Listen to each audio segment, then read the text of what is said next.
porque eu estou aqui na frente. Até eu subir aqui, eu não estava acreditando, não. Confesso que eu, no dia que o Davi começou a falar assim, vamos convidar um irmão para trazer uma palavra aqui. Eu achava que ele talvez fosse convidar o irmão Gilson, a irmã Edna, mas ele convidou a mim e eu disse algo para Deus uma vez que sempre que fosse algo, um passo a mais à frente, que alguém pedisse para mim, principalmente uma pessoa que está na hierarquia do Senhor, ele está acima de mim, ele pediu. Eu confesso que, para quem me conhece há um bom tempo, eu acho que as pessoas que me conhecem há um bom tempo, que é a Natália e a Bárbara, eu era uma pessoa, para mim é uma vitória estar aqui na frente, estar falando aqui, porque quando eu comecei, eu era um guitarrista na igreja do pastor Joel, e quando o pastor Joel falou, você toca guitarra? Toco, pastor. Você toca, pode ajudar a gente no louvor? Eu falei, posso.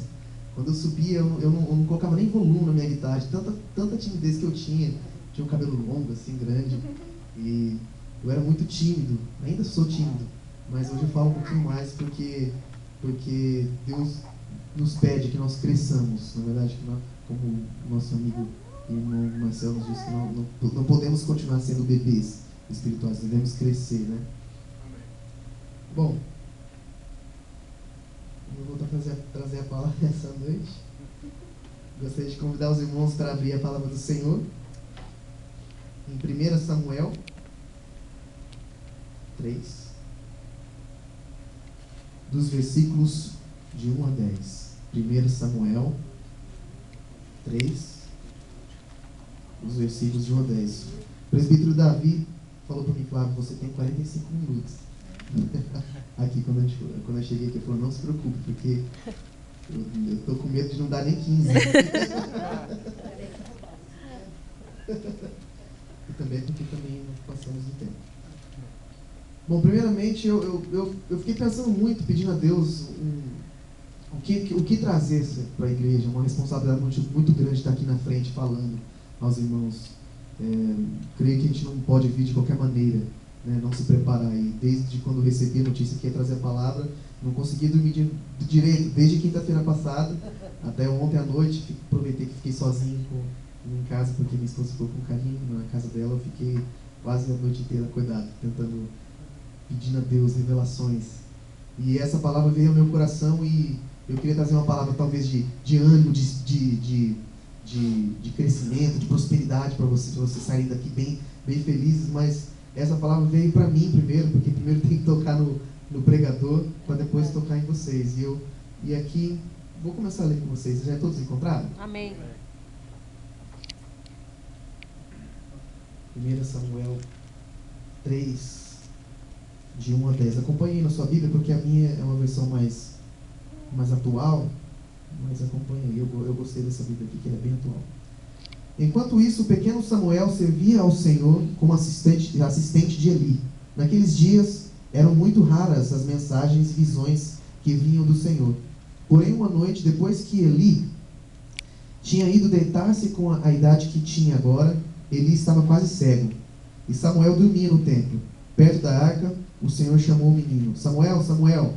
Aí o Samuel veio e disse, pronto, respondeu Samuel. O que foi? Ele levantou-se e correu ao quarto de Eli. Aqui estou, quem é o Senhor? O que o Senhor deseja? Perguntou Samuel. Não chamei você, disse Eli. Volte para a cama. E ele voltou. Então o Senhor chamou novamente, Samuel. E de novo Samuel se levantou e correu ao quarto de Eli. Pronto, disse o menino. O que é que o Senhor quer? Não, eu não chamei você, meu filho, disse Eli. Pode deitar-se novamente. Antes disso, Samuel nunca tinha recebido uma mensagem do Senhor. Portanto, não conhecia ainda a voz de Deus. E o Senhor chamou o menino pela terceira vez. E mais uma vez Samuel se levantou e foi ao quarto de Eli. Chamou, Senhor? Perguntou Samuel. O que deseja? Até aí. Oremos. Senhor, meu Deus e meu Pai, aqui estou na sua casa, Senhor, aqui com a responsabilidade de trazer a sua santa palavra, Senhor. Venho te pedir, Senhor, misericórdia, graça, Senhor, que o Senhor venha estar usando, Senhor, os meus lábios, Senhor, que não venham sair palavras apenas de minhas, Senhor, pensamentos meus, mas que os pensamentos que sejam passados aqui, Senhor, sejam pensamento seu, Senhor. Ajuda-me, capacite-me, e que nós possamos sair daqui, Senhor, mudados e transformados pela Tua palavra. Isso eu te peço em Teu nome. Amém. Eu fechei aqui. Como os irmãos puderam ver aqui nos primeiros versículos, Samuel ele era um jovem, um rapaz, um garoto, e ele estava acostumado com os afazeres dentro da casa do Senhor. Ele morava dentro do tabernáculo ali e servia o sacerdote Eli. E ele ainda não conhecia, dá para ver, aqui a gente pode observar que ele era atento, que ele estava sempre pronto a servir o sacerdote. E ele tinha aquele costume de estar sempre ali, de atender todas as pessoas que vinham com os pedidos, com os sacrifícios e tal. E pensando nisso, eu comecei a imaginar, às vezes nós também nos encontramos nesse mesmo ponto, de virmos à casa do Senhor, de servirmos a Deus, de prestarmos serviço, de darmos os nossos dízimos e ofertas, tentarmos amar os nossos irmãos. Nós viemos aqui para o serviço de louvar a Deus, de cantar, de tocar, de fazer tudo o que a gente faz, de pregar as palavras do Senhor, mas muitas vezes a gente não conhece. E o título da mensagem que eu queria trazer essa noite é justamente isso. É possível viver na presença do Senhor sem o conhecer?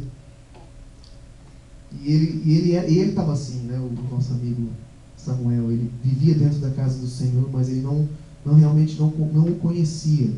E eu gostaria de trazer para vocês aqui apenas 7 passos bem rápidos, vou passar bem por cima deles, não vou me delongar. 7 passos para que a gente possa conhecer a Deus. Não estou dizendo aqui que vocês, eu sei que é meio forte, meio contraditório a gente falar assim, mas eu estou aqui dentro da casa do Senhor todas as quintas, todos os domingos, eu oro, eu leio a palavra de Deus e eu não conheço a Deus. Mas eu gostaria de convidar você a conhecer mais a Deus. Convidar essa noite a você conhecer mais a Deus. Primeiro passo de você conhecer mais a Deus. Reconhecer que Deus ama você. Flávio, irmão Flávio, como que eu posso reconhecer que Deus me ama? No versículo de João 3,16 diz que Deus amou o mundo de tal maneira que deu o seu Filho unigênito para que todo aquele que nele crê não pereça, mas tenha vida eterna, não é verdade? Então ele morreu, e ele demonstrou o amor dele por nós, ali naquela cruz, morrendo por nós, ali provou que realmente ele nos ama, que ele quer que nós estejamos junto com ele lá no céu. Gostaria de ser mais participativo, para mim não ficar tão nervoso aqui em cima, e pedir para alguém ler aqui comigo em João 17, versículo 3, bem rapidamente, quem puder encontrar. E a vida eterna é esta, que conheças a Ti só por único Deus verdadeiro e a Jesus Cristo, a quem enviaste. Isso. A quem Jesus Cristo, a quem enviaste, que o nosso Deus se tornou um homem que foi enviado para nos salvar. Passo número 2. Admitir que você precisa de ajuda. Gostaria de pedir para alguém ler também que ali em João 3, versículo 36, eu preferi plagiar bastante hoje a palavra de Deus, porque a gente tem menos chance de errar. Quando a gente lê a palavra de Deus, a gente erra menos. 3,36. Pode ler, Aquele que crê no Filho tem a vida eterna, mas aquele que não crê no Filho não verá a vida, mas a ira de Deus sobre ele permanecerá. Aí nós podemos ver que nós precisamos crer, não é verdade? Precisamos crer, a gente precisa dessa ajuda. A gente precisa crer para que nós não sejamos condenados. Vou passar para o passo número 3. Crer que Jesus é o único Salvador. Eu mesmo vou ler para não demorar tanto. Ali em João 1,29, no dia seguinte João viu a Jesus que vinha para ele e disse: Eis o Cordeiro de Deus que tira o pecado do mundo. João 14, versículo 6 também diz: Disse-lhe: Eu sou o caminho e a verdade e a vida. Ninguém vem ao Pai a não ser por mim. Passo número 4. Receber Jesus como Salvador. Temos uma irmãzinha aqui. Eu não sei vocês, mas eu fico muito feliz de quando pessoas como o Marcel aceitam a Cristo e começam a viver dentro da casa do Senhor e aprender. E às vezes começam a fazer tantas coisas mais do que às vezes os crentes que estão há mais tempo. Eu fico muito feliz. Eu creio que a nossa irmãzinha, qual é o nome dela? A esposa do Bruno, a Tati, aceitou Jesus há umas 2 semanas atrás. E eu não sei vocês, mas o meu coração, ele enche como se tivesse saído uma fumacinha assim no coração. De tão alegre que eu fico de ver uma pessoa aceitar a Cristo e de querer viver. E ela, quando a gente foi na casa dela, os olhos dela se enchiam de lágrimas, de vontade de servir a Cristo, não importando o que ela pudesse ter algo em troca. É lindo. Receber Jesus como Salvador. Mas a todos quantos receberam, deu-lhes o poder de serem feitos filhos de Deus, aos que creem no seu nome. João 1,12.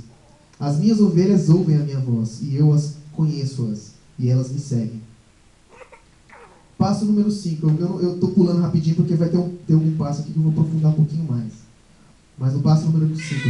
Reconhecer que Jesus é agora seu amigo e o Senhor de sua vida. Queria pedir para o Marcel para ele ler ali João 15, versículo 14.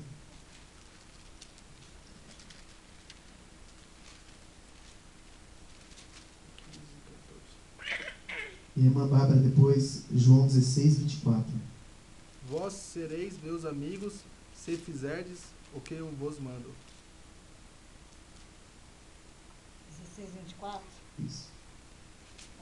Até agora nada pediste em meu nome. Pedi e recebereis, para que vossa alegria se cumpra. Amém. Que a vossa alegria se cumpra. Ele é nosso amigo.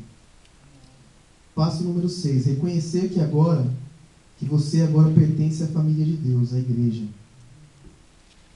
Aí tem aqui João 20, versículos 19 e 20, que diz: chegado, pois, a tarde daquele dia, o primeiro da semana, e cerradas as portas onde os discípulos, com medo dos judeus, se tinham ajuntado, chegou Jesus e pôs-se no meio e disse-lhes: paz seja convosco. E dizendo isso, mostrou-lhes as suas mãos e ao lado. De sorte que os discípulos se alegraram vendo o Senhor. João 15, 5. Eu sou a videira, vós as varas. Quem está em mim e eu nele, esse dá fruto, muito fruto. Porque sem mim nada podeis fazer. Quando estamos na igreja, quando estamos na casa do Senhor, eu creio que nós nos tornamos realmente uma família. Que é aqui que eu costumo dizer que eu aprendi realmente a conhecer mais a Deus de uns tempos para cá, de tanto ouvir os cursos de ensino através de ouvir a palavra de Deus, que a palavra vir aqui na casa de Deus, e eu agradeço a Deus porque Ele tem transformado a minha vida. Eu tenho certeza que Ele vai transformar mais ainda, porque eu estou dando espaço, e a gente às vezes precisa dar esse espaço para que Deus possa transformar cada vez mais as nossas vidas. O último passo, eu termino aqui com os passos. Passo número 7. Colocar-se a serviço de Cristo. Orar, estudar a Bíblia e testemunhar. João 14, versículo 13. E tudo quanto pedirdes em meu nome, eu o farei, para que o Pai seja glorificado no Filho. Amém. Jesus dizia, pois, aos judeus que criam nele: se vós permanecerdes na minha palavra, verdadeiramente serei meus discípulos, e conhecereis a verdade, e a verdade vos libertará. Disse-lhes, pois, Jesus outra vez: paz seja convosco, assim como o Pai me enviou, também eu vos envio a vós. Nesse último ponto, que realmente é o que eu queria conversar algo com vocês, que é colocar-se a serviço de Cristo, orar, estudar a Bíblia e testemunhar. Eu estava lendo um livro um tempo atrás, de um pastor Lucim, que ele estava dizendo que às vezes os pastores geralmente precisam buscar ler mais a palavra de Deus, não só apenas quando a gente vai trazer uma palavra na casa do Senhor. E eu me peguei dessa maneira essa semana, porque quando eu fui trazer a palavra, eu realmente fiquei lendo bastante. E até esqueci muita coisa que eu ia falar aqui hoje, mas o que eu lembro disso que ele estava falando, e que a gente tem que nos preocupar para ler. E eu falei para a Carol que eu ia citar um versículo que o Marcelo disse aqui no começo: que nós não podemos ser meninos, que nós devemos crescer dentro da casa de Deus, lendo a palavra de Deus. E eu ouvi um exemplo de um pastor, ele dizendo, por exemplo, eu cheguei, não vou falar o exemplo dele, vou falar o meu exemplo. Quando eu cheguei aqui nos Estados Unidos, aqui em Dallas, no Texas, eu não sabia ir para lugar nenhum. Para mim tinha muitas luzes, era os sinais, era muita coisa, aquele negócio de virar a seta para o lado esquerdo, eu não conseguia, eu ficava perdido. Para mim parecia que os carros iam bater de frente.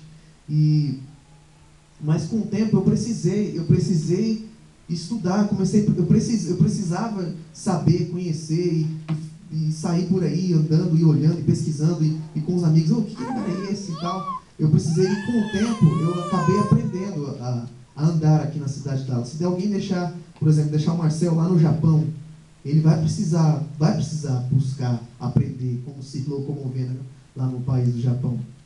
Da mesma maneira, nós, como cristãos, que estamos na casa do Senhor, nós precisamos ler a palavra do Senhor para crescermos, para que nós possamos conhecer mais o nosso Deus. Que é a maneira, ali como o Samuel estava dizendo, como diz ali, em 1 Samuel estava dizendo nos primeiros versículos, estava dizendo que naquela época não era tão fácil o acesso à palavra de Deus, naquela época, que eles tinham os pergaminhos, não era tão fácil o acesso, não havia tantas profecias. E hoje em dia, às vezes, a gente, com a correria do dia a dia, às vezes, sabe, o nosso trabalho, principalmente a gente que mora aqui nos Estados Unidos, e Facebook, e Orkut, e televisão, e isso e aquilo, e filho, isso e aquilo.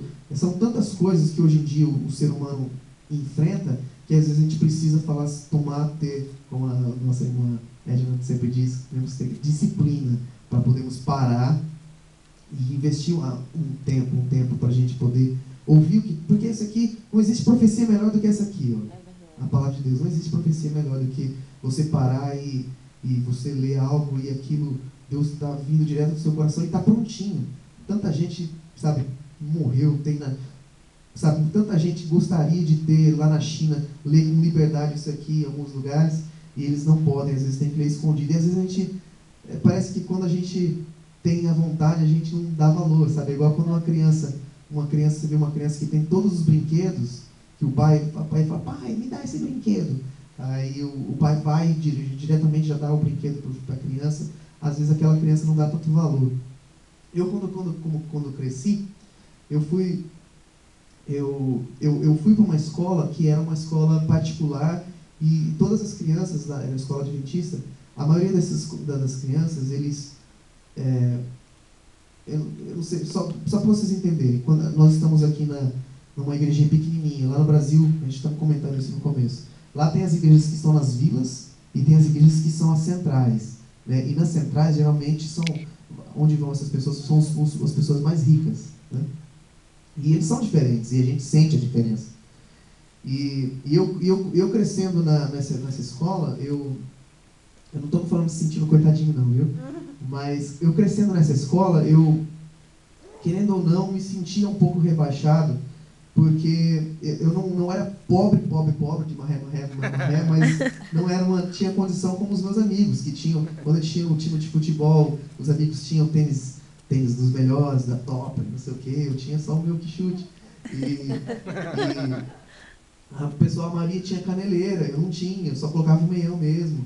E eu cresci com aquilo, sabe? Sempre pensando, Deus, eu queria fazer algo maior e tal, e nos Estados Unidos eu quero fazer algo. Quando eu resolvi vir para cá, foi porque eu pedi para minha mãe, eu estou fazendo tanta coisa aqui no Brasil, errada, porque eu quero mudar, eu quero ir para os Estados Unidos porque eu quero mudar essa história da minha vida. E eu tive que deixar meus amigos para mudar essa história. E eu vim para cá e foi um esforço muito grande para poder crescer. E eu comecei tocando guitarra e com muita timidez. E as oportunidades foram sendo dadas. O pastor Joel me deu a oportunidade. É muito importante a gente poder crer no sucesso de uma pessoa antes dela ter esse sucesso.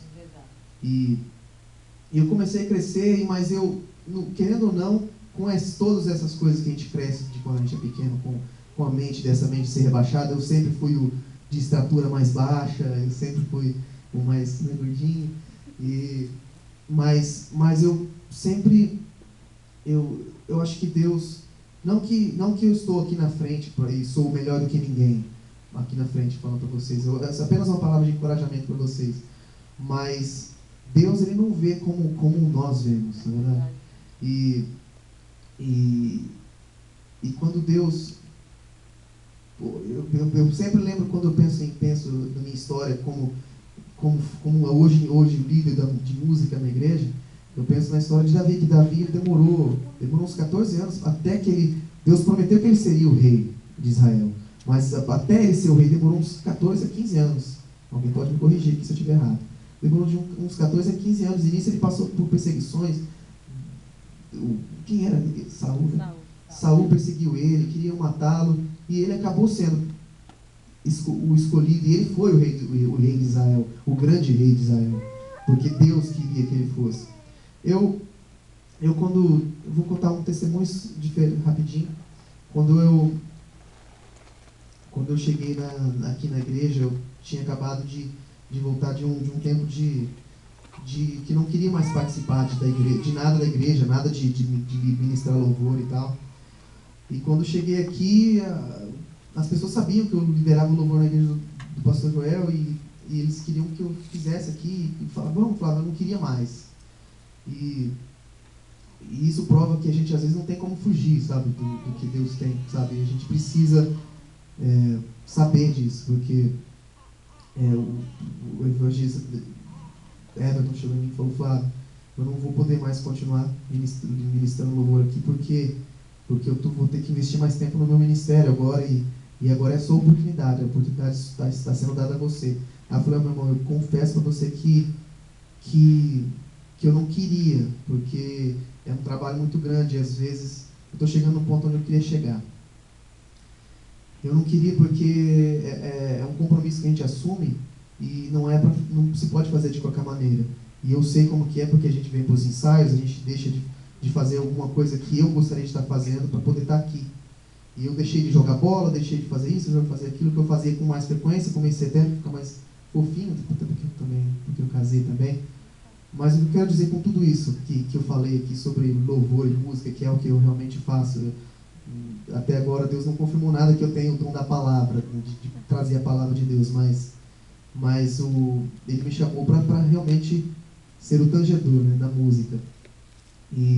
Mas existe, às vezes a gente tem que pagar um preço, não é, Davi? Às vezes a gente precisa pagar o preço e às vezes eu queria trazer essa para terminar, para que vocês, se vocês querem realmente ter algo a mais de Deus na vida de vocês, que vocês pensem nesse preço, sabe, de pagar esse preço, de fazer algo a mais para o Senhor. Eu sei que todos nós vamos chegar lá no céu, mas seria bem melhor se a gente pudesse chegar lá no céu com as mãos cheias de, sabe, prontas para receber o galardão do Senhor, sabe? Realmente que a gente fez alguma coisa para Deus aqui na terra. E eu agradeço a Deus pela oportunidade. Eu ia falar mais coisas, mas esqueci tudo.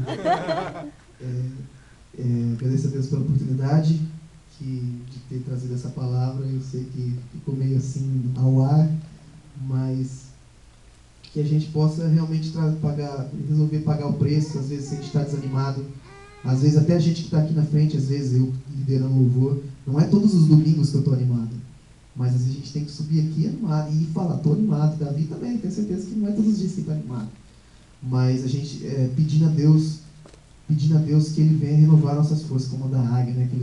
Aqueles versículos que dizem lá que eu quero correr sem me cansar, porque às vezes eu estou aqui